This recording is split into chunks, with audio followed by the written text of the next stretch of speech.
Meanwhile, representatives from Russia and Ukraine are meeting for another round of face-to-face talks. Delegations from both sides arrived in Istanbul on Monday. It's their second round of direct talks in just over 2 weeks.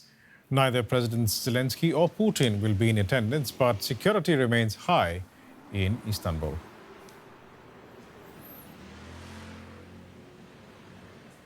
That is where DW correspondent Dorian Jones is standing by for us. Dorian, what can we expect from these talks?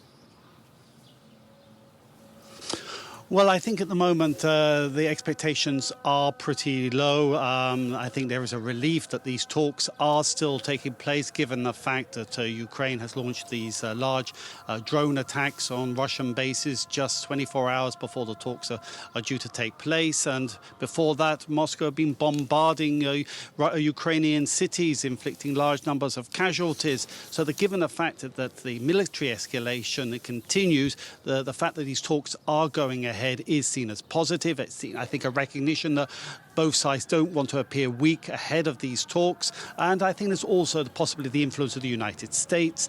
President Donald Trump has invested some diplomatic capital in wanting these talks to succeed. And neither Ukraine nor Russia want to upset Trump, given his ability to inflict pain. Ukraine still depends heavily on United States weapons, whereas Russian President Vladimir Putin will not want Trump to impose economic sanctions, further economic sanctions on the Russian economy. It sounds like talks for the sake of talks. I think that there is a recognition that that this is going to be a protracted process. What we're seeing here is basically getting both sides to outline what they expect in memorandums. Now, according to the Reuters news agency, they have got access to Ukraine's memorandum. Ukraine, among its demands, is that it is insisting that it will have a large military force. It will be able to join NATO and possibly the EU.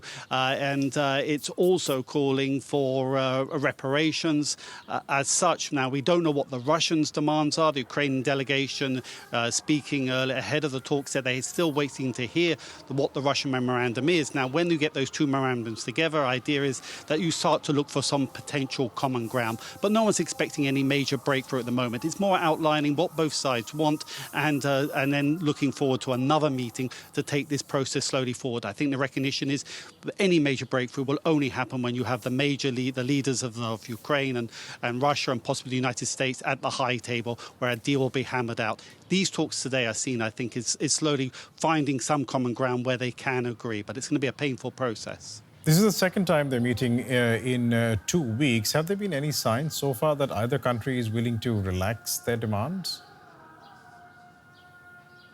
No, not at all. In fact, I mean, it's still very much early days. In fact, the Ukrainians are demanding immediate ceasefire before any real progress can be made. That demand has been dismissed out of hand. The Russians saying that we need to go into what's behind these conflicts, and so I think that the progress is not going to be any major progress to be expected. But I think that there will be possible hopes that there could be a possible further prisoner exchange between Russian and Ukrainian forces. A previous meeting did see a major exchange of prisoners, and I think the hope going forward is that there'll be another exchange. That will start to build what's called confidence building between the two sides, and underlining that there is progress to be made, even though it is incremental. Dorian Jones in Istanbul, thanks so much.